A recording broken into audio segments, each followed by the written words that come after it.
Hi guys, welcome back to the channel. I'm Gaynor. Office bloke Aidan. I'm Sophie. And today we are doing Accent Expert Gives a Tour of US Accents. Do you have a favourite US accent or? When I do an accent, I always do the New York accent. Yeah. Or like the like cab driver one. Yeah, the angry one. But I've actually got other accents that I can do, but I don't know where they're from. They're just Such generic. Like what?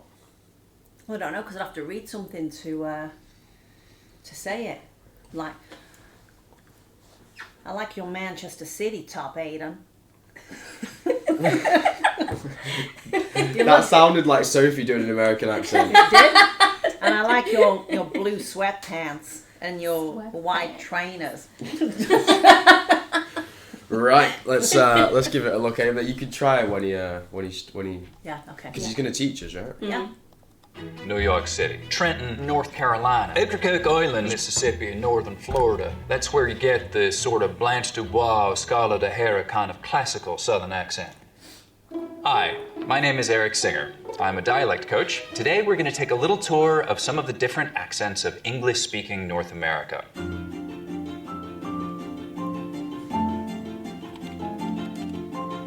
Now, a couple of quick disclaimers. These are by no means all the accents in North America or even all the English-speaking ones.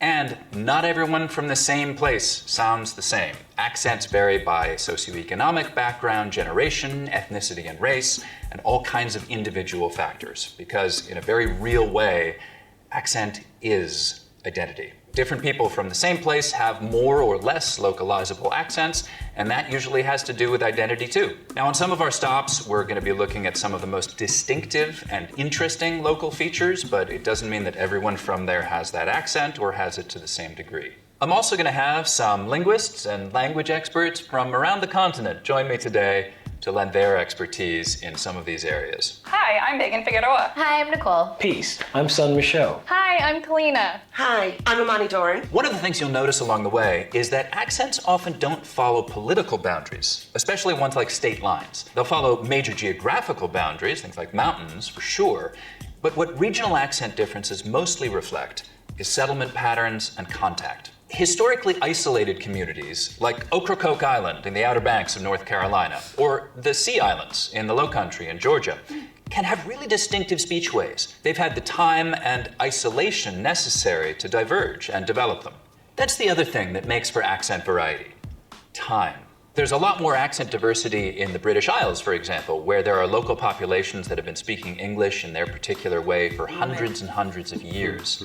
And there's more accent diversity on the east coast of the US than there is west of the Mississippi. It's been settled by English speakers longer. The first places English was spoken in North America were Roanoke, Jamestown, and of course, Plymouth, Massachusetts, where the Pilgrims landed in 1620. So let's start there. The Pilgrims spoke with what we call rhotic accents, meaning they said all their R's. In fact, so did almost all English speakers in 1620, including the ones in England. That's right, a Southern English accent might have used to sound something like this. It was only in the late 18th century that fashionable young people in and around London started dropping their R's, and from there the trend spread to America. Now, north of Plymouth Rock, we have Harvard Yard, one of the places you might hear a Boston accent today. Stereotypical Boston accents, of course, are non-rhotic, meaning no R sounds in park your car in Harvard Yard. Let's all get in the car and head south down the coast now into Rhode Island. Traditional Rhode Island accents here are still non-rhotic, but there's a key vowel difference. The placement for that. So I did the whole coast, and I couldn't tell that. Obviously, when you get down to like Boston, you could tell the difference between Boston and New York.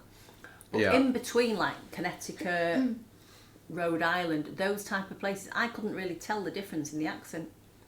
No. I mean, I know, like, if we go from Manchester to Liverpool, it's only 40 minutes, 40 minutes, and it's a huge difference, and same with Birmingham. Yeah. So they probably can tell the Leeds difference, whereas to us, they're all kind of just rolled into one until they're like, you know, southern accents and stuff like that. That's when you find the difference. Well, there's like more of a... You only really notice if it's like a completely different accent. Yeah. Vowel sound in park your car in Harvard Yard. We call this the start vowel. In Boston, it's usually pretty fronted. park your car in Harvard Yard. In Rhode Island, it's back. Park your car in Harvard Yard. How does he do Rhode Island this? accents were shaped by a lot of Irish and Italian immigration, just like New York City. So many accents. They don't vary by borough, by the way. That's a myth. I know you guys are gonna tell me to forget about it, but I'm sorry. Sociolinguists have studied this really carefully, and there just really isn't any such thing as a specifically Brooklyn or specifically Bronx accent. There certainly are a lot of different New York City accents, but they vary by socioeconomic background and by ethnicity and other aspects of group belonging and identity more than by neighborhood or by borough. They're historically non-rhotic, though that's changing some in the youngest generations for sure. Here's something fun most of them have in common. The tongue tip hits the teeth, or close to them, on TD and N sounds instead of, a little further back. So you can hear that in like this kind of New York City accent, tongue tip on the teeth, Times Square, New York City, and this kind of New York accent, 22nd Street, Times Square, Dumbo, taxis, traffic, and so on. Okay, so you may have noticed that all of these accents I've talked about so far sound pretty white. I'm going to take a pause here, and linguist Nicole Holliday is going to go a little deeper on African American English varieties. My colleague Amani Dorn is going to demonstrate some of those accents. Hi, I'm Nicole. Do you reckon you could tell where he's actually from? I would have said, just from him talking normally, maybe Georgia. I wouldn't have a clue. Do you know who he sounds like to me? I don't know if it's because he maybe looks like him as a little bit as well. Matthew McConaughey. Matthew McConaughey. Yeah, and that's why. Where's he from? I was thinking that. I don't know. No, I think he's from. I think he might be from Texas. Is there? I think he might be from Do you want Texas. to just see? Yeah. Yeah. But when he was talking, He probably sounded I like thought he reminds me of Matthew McConaughey. Yeah, same. Yeah. And he kind of looks a bit like him as well, especially from the side. Yeah. Not as good looking though. No. Yeah, he's from Texas. Yeah. Ah. Yeah, definitely like he'd be round that the same way. Yeah. Holiday, and I'm a linguist. As we know, New York has all kinds of people in it. African American English has a lot of shared features across regions because of its history. So Black people in Africa were kidnapped and brought to what is now the United States. At the time, they didn't all speak the same languages. They spoke multiple different African languages. And those languages came into contact not only with each other, but those languages were also coming into contact with the English spoken by the colonizers. This created a situation where there was a really unusual learning exposure to English, right? So there are all of these languages in contact with each other. And for economic and survival reasons, the enslaved people had to, in some ways, acquire English. But the English that they were acquiring was not like what you learned in the classroom, right? It was under this really unusual situation of acquisition.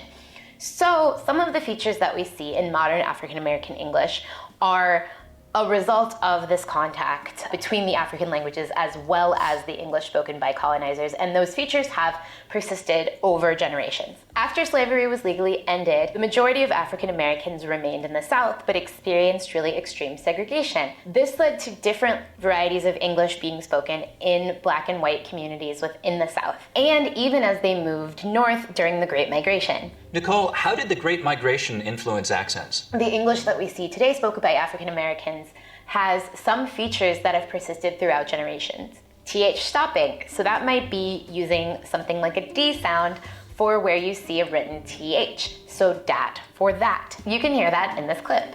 They said I could participate online. They said I could participate online. L vocalization, so that's an L turning into a vowel in a word like pool or pull. Might sound something like pool or pull. He said that's cool, cool. That's cool.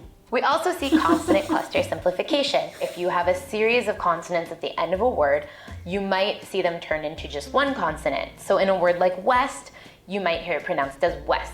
It's been a minute, but she just left.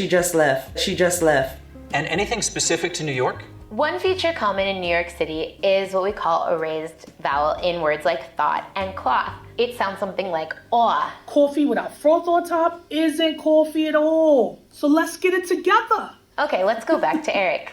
Thank you, Nicole. And even that's just the tip of the iceberg for linguistic diversity in this incredibly diverse city. Around 50% of New Yorkers speak languages other than English at home. And for half of those, that language is Spanish. Spanish. Megan Figueroa is here to tell us a little bit about one of those varieties, a variety linguists call New York Latino English. New York Latino English is heavily influenced by Puerto Rican Spanish and Dominican Spanish. One remarkable feature of this variety is a light L, the sound that you would find in a word like, love, leaf. Right, so New York Latino English speakers have a particularly light L. You can hear that in this native speaker clip. I guess growing up, I know what it's like to not have a lie. I know what it's like to not have a lie. In contrast to the light L, when you produce the dark L, the back of your tongue bunches. So think about the words milk and pull. The lighter L was a feature of New York Latino English. But Latinx people are a very diverse group of people, and they speak a variety of varieties. We'll get to more of those later. Thank you, Of Megan. course. And this single feature is a good... I find the Latino accent quite like heavy breathing, like when they talk, like as if they can't get the breath. Have you noticed? No, I don't I think can't I've say ever, I like, have, to be spoke- honest. Yeah, it sounds quite raspy, the accent.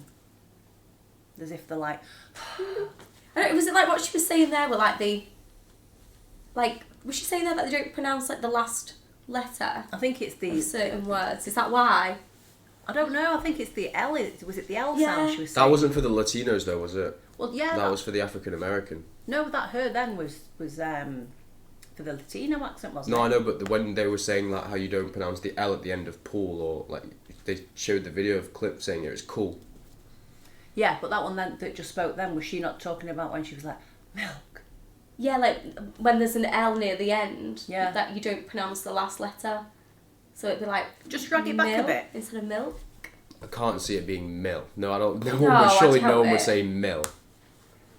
A remarkable feature of this variety is a light L, the sound that you would find in a word like, love, leaf. Right, so New York Latino English speakers have a particularly light L. You can hear that in this native speaker clip. I guess growing up, I know what it's like to not have a lie. I know what it's like to not have a lie. In contrast to the light L, when you produce the dark L, the back of your tongue bunches. So think about the words milk and pull. The lighter L was a feature of New York Latino English. But Latinx people are a very diverse group of people, and they speak a variety of varieties. We'll get to more of those later. Thank you, Megan. And this single feature is a good contrast with other New York accents, by the way, because most other New York accents have pretty dark L's. Lots of lemon lollipops, la. I like to lick 'em. So now, as we leave New York and head south into Jersey and towards Philadelphia, we cross a major dialect boundary, the on line. Now, north of this line, most people say on, rhymes with don. South of it, they say on, rhymes with dawn. Of course, this doesn't apply at all if you rhyme dawn and dawn, only if you have two distinct pronunciations. That's called the cot-caught merger, but we'll talk more about that later. There are a few major dialect areas in the US, and one of the biggest dividing lines is between northern dialects and midland dialects. The on line basically runs right along this boundary. So as we cross over it somewhere around Trenton, we've crossed from the north to the Midlands, dialect-wise. Now another thing that starts to happen as we get down towards Philly is that the goat diphthong starts to move forwards in the mouth. So we get go, hoagies. You want to go get some hoagies? Goat gets maybe even a little further forward as we get down to Baltimore, especially, Danny Ocean. You want to go Danny Ocean on Wednesday? Let's make a quick stop in DC, that actually what they where sound Nicole has some really interesting... The way you said Baltimore then. It sounded like Australian, didn't it? Yeah. So we Hang on, let me get listen to go, Baltimore again. hoagies. Want to go get some hoagies? Goat gets maybe even a little further forward as we get down to Baltimore, especially, What? Baltimore. Danny Baltimore. Ocean. You want to As we get down to Baltimore. There's no way. I would not have thought that. I only know Danny Baltimore. Ocean. Did you ever watch the film Hairspray? Yeah. But I don't feel like they do that accent on that. Baltimore. I don't know. Baltimore. Baltimore. Wednesday? Let's make a quick stop in DC, where Nicole has some really interesting stuff on the prosody of local African American speakers. In my research, I study prosody, which has to do with the tone and intonation of the phrase itself. In a study, I found that African American speakers may be more likely to ask a yes-no question with a level tone or a falling tone. For white speakers, we expect a rising tone in questions like these. So something like, did you do the dishes? But African American speakers may be more likely to say something like, Did you do the dishes? Another feature that we see in DC, similar to... One just sounds like you're... Angry. One's like, if you raise it, you're like just asking a question. If you lower it, it's like you're telling them like, you didn't. You know what I mean? That's like reminding you. That's like me saying, did you clean your room? Or did you clean your room? And then an hour later, going, did you clean your room? Yeah, exactly. Just that look as well. To New York is the raised thought cloth vowel, that ah. This is a new feature in DC, and we think it's part of a pattern of DC varieties becoming more like northern cities as opposed to the south. You can hear that in this clip. Change is needed, but at what cost? At what cost? Cost. Okay, let's go back to Eric. Now we take a quick detour over to Pittsburgh. Yous are the only people in all of North America that smooths the mouth diphthong, except for maybe Chicago sometimes. Now, smoothing is when you take a diphthong, like ow, and smooth it out so it's just one sound, ah. Just like we have price smoothing in much of the South, so that I smooths out to just ah, price. Same thing here, except with the mouth vowel, smoothing out to a long ah sound. Yins want to meet downtown, go shopping for catches? Heading back over to the Delmarva Peninsula, as we head down into Virginia, we get something different happening with that same mouth diphthong. Here it's going to sound like oat, mouth, house. So it's not smoothing out here, it's raising. The tongue starts a little higher up, instead of ah, so it's like oh, a boat, house. This feature is called tidewater raising. Something similar happens with this vowel in Canada, and there we call it Canadian raising, but it's essentially the same thing happening. Time to get out of the house, keep heading south. Down in North Carolina, we really start to hear pretty significant goat fronting again. So the vowel sound in boat, most, hope starts with the tongue further forwards in the mouth, oh.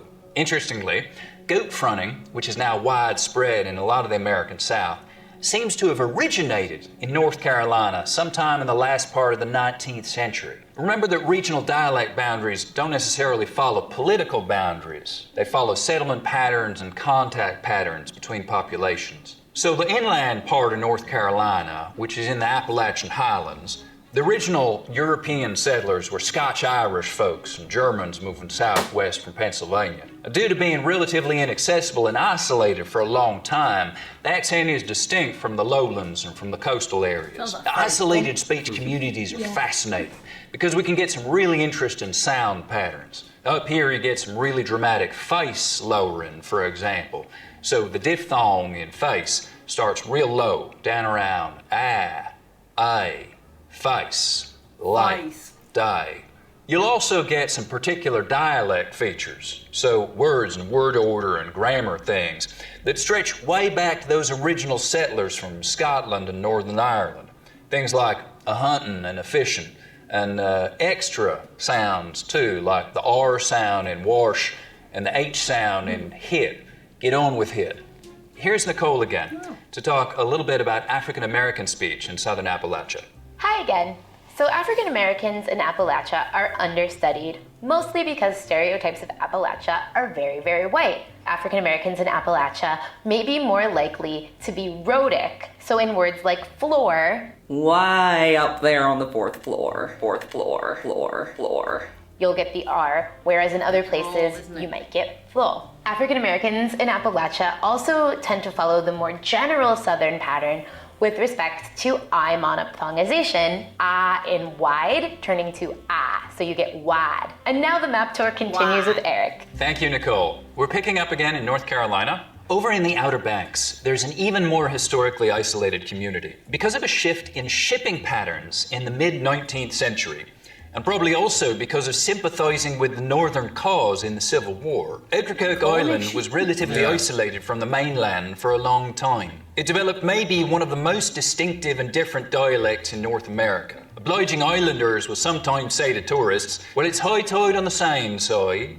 Last night the water fire, night the moonshine, no fish. Ocracoke Islanders are sometimes called high tiders because of that particularly distinctive I sound. And their accent is sometimes taken to be British or Australian, even by Brits. And truth be told, there are some similarities with some regional English accents, including that high tide vowel sound, which is similar to both southwestern English accents like Devon or Gloucestershire, and East Anglian accents like Norfolk and Suffolk, those easternmost counties of England. Curiously, another distinctive thing about the old Ocracoke accent is it's also got a real sort of bounce to it, which is something that both those southwestern and those East Anglian accents also have in common. North Carolina is actually one of the most linguistically diverse states in the country. I want to bring in Kalina Newmark now to talk about Native American English. Hello, my name is Kalina Newmark, and I am Talita Dene First Nations from the Northwest Territories, Canada. I come from a strong line of Dene and Métis leaders who are passionate about our language and cultural teachings. The Lumbee tribe is the largest state-recognized Native American tribe in North Carolina. Lumbee speakers combine and pronounce English words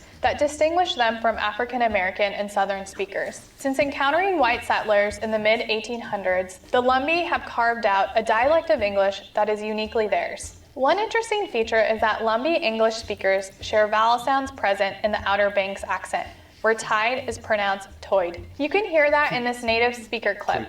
Well, when he got halfway, that little ditch on this side, ditch on this side, ditch on this side. Thank you, Kalina. So that Ocracoke Island high tider accent is an accent that's disappearing fast. The younger Ocracokers tend to speak much more mainstream American English. There's a popular idea that we're losing regional accents, that people are sounding more and more similar. That's true of some people in some places, especially some of these isolated communities. But it's not true across the board. There are actually plenty of accent differences that are getting more and more distinct over time. But of course, it's a complex picture. There are parts of the South that don't have all that much Southern about them, accent-wise. Raleigh, North Carolina, and Austin, Texas are two good examples. A lot of people from those two cities may be pretty hard to identify by their accents. Which brings us to what is sometimes called General American. What's General American? The first thing is, it's not one accent. It's basically a terrible term for a wide variety of accents that essentially don't have a lot of obvious regionally distinctive features in them. We're going to talk to Sun Michaud now. Sun is a native speaker of Gullah, a fascinating and really important Creole language spoken in the Low Countries in the Carolinas, Georgia, and Florida. Gullah is a language spoken in a region of the United States called the Gullah-Geechee Cultural Heritage Corridor, which extends officially from Wilmington, North Carolina, down to Jacksonville, Florida. Gullah is an Atlantic Creole, most similar with Bohemian Creole English and Bajan Creole. In fact, when I visited the Bahamas, a bunch of the local them thought that I'd been a local too. There are a variety of factors that inform the language. For instance, the secluded plantations on the Sea Island, a mixture of African languages, as well as the accents of lower class English and Irish indentured servants and slavers. European slavers were so ill-suited for the Sea Island's environment that they would often afford long periods of solitary time to our ancestors with little to no oversight. Slavers would mismatch the languages in order to confound them and hinder their ability to organize rebellions. Now, the scheme of this tactic was designed for our Gullah-Geechee ancestors to be forced to speak English so that their overseers could be privy to their communications. But what slavers didn't predict is that this first-generation English-based African pidgin would develop into a Creole, a fully mature rule-governed language of its own, much of which remains with us today due to generations of forced segregation and eventual separation by choice before the building of bridges that increased easy access to and fro. I'm going to walk you through a few distinct features of the Gullah-Geechee accent. For example, the kit-foot vowels are reversed for the words fish and foot to sound like fush and fit. The lot-trap vowels are reversed for God and pat to sound like gad and pot. The softening of the T's, where butter and bent would sound like butter and bean. Gullah speakers also drop consonants for vowels where the two words meet. For instance, in the sentences that gal there and that boy there, the word for there, there, adds or subtracts the D depending on if there's a consonant or a vowel preceding it. The importance of accent to the Gullah-Geechee language simply cannot be overstated.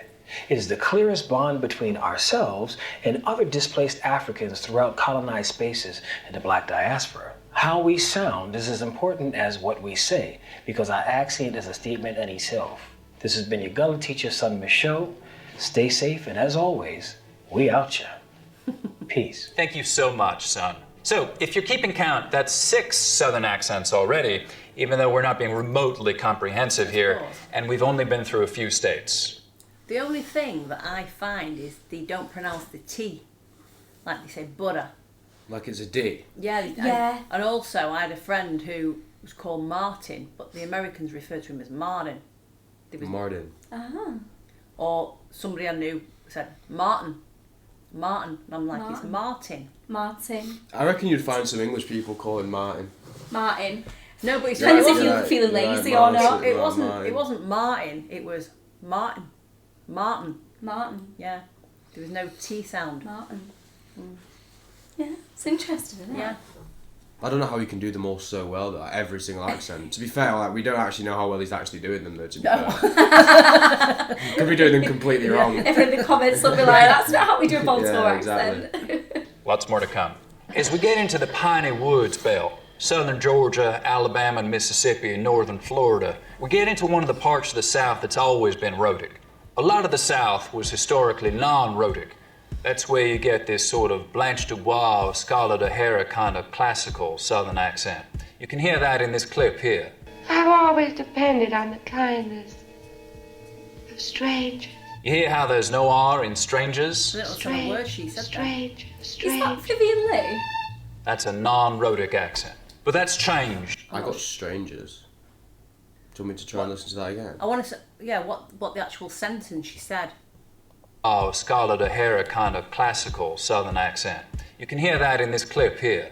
I've always depended on the kindness of strangers. You hear how there's no R in the kindness of strangers. But when she first said it, all I heard was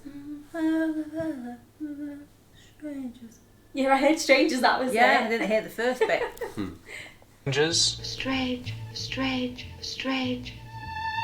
That's a non-rhotic accent. But that's changed, and changed fast over the last few decades. So most younger white Southerners are now rhotic. In most of the piney woods belt, though, they always have been. Now, Nicole talked about the fact that some African-American speakers in the Southern Appalachians smooth out the I diphthong, the price vowel in some words, and we get a long I sound. But in other words, it stays a diphthong, I. And this is a pattern we find in a lot of the South. In most of the piney woods belt, though, there's always been what we can describe as full price smoothing, where some Southerners smooth the diphthong in words like fly, rise, and ride, but use a diphthong in rice and right. Here in the piney woods belt, we're going to smooth them all. Fly, rise, ride, and rice, right, life, night, and so on. There's an interesting posture thing here, too, which is that you start to get tongue tips that are very edge-focused. And what I mean by that is that instead of using this part of the tongue, the blade, for things like T and D sounds, so that there's a lot of surface contact, t, duh, we just use the narrow edge of the tongue, so it's a more focused contact area, t, duh. 10 tired turtles talk about dentists. We're going to end part one right here, but we're going to continue this all the way across the continent. Very interesting. It is interesting because there's so many different accents, but I guess But it's like that over here as well. But and we're a lot smaller. Yeah. In size, but I think we only see this kind of really southern accent. Yeah. And the really kind of New York, Boston. I used to grow up thinking, why is England the only country that has multiple accents? Yeah. Like literally. Did you? Yeah. And the thing is, if you say to somebody, "Are you American?" and the Canadian, they get really offended. How are we gonna? I can't tell the difference. That's like you can tell the difference. No. I can tell the difference because it depends where they're from. Yeah. The western side, they sound a little bit Irish, whereas sort of the Toronto area, they do sound American, but there's probably a load of Canadians or Americans screaming at the TV now, but to us we can't really tell the difference. Yeah. I think if we went and spent some time there and then spent some time in America, you would then hear the difference. Yeah. But it's just like someone being from Wales and then someone saying they're from England. But the Welsh accent's totally different than No, but what if you have a mild Welsh accent? So you live in Chester? Is that England or Wales? Chester, you're more likely to have a Scouse accent, I think. Because it's that border. Very close. Yeah. If you go to Chester, you hear a lot more like Scouse accents, I would say. I think Chester's a place where it's like a very nice place though, isn't it? Yeah. I reckon everyone has like you probably get a posh lot of northern accents. Yeah, I can say you get a lot of visitors from Manchester and from Liverpool, so that's probably why. Go there when they want a nice day at the races. But it's the same. People used to ask me if I was Australian. I'm like, I don't even sound it. I've been asked if I was Australian. Yeah. I've been asked a lot if I was Scouse. Really? Yeah. Like loads of times. That's a massive insult. I wouldn't say you sound anything like a No, Scouse. no. Honestly, I got If it. I met you right now, I'd probably say like Erlen. Yeah. Oh. Specifically. How did you guess? Never even knew. Yeah. Anyway, hopefully you guys enjoyed the video. If you did, please hit the like and subscribe button, and we'll catch you on the next one. Bye. Cheers.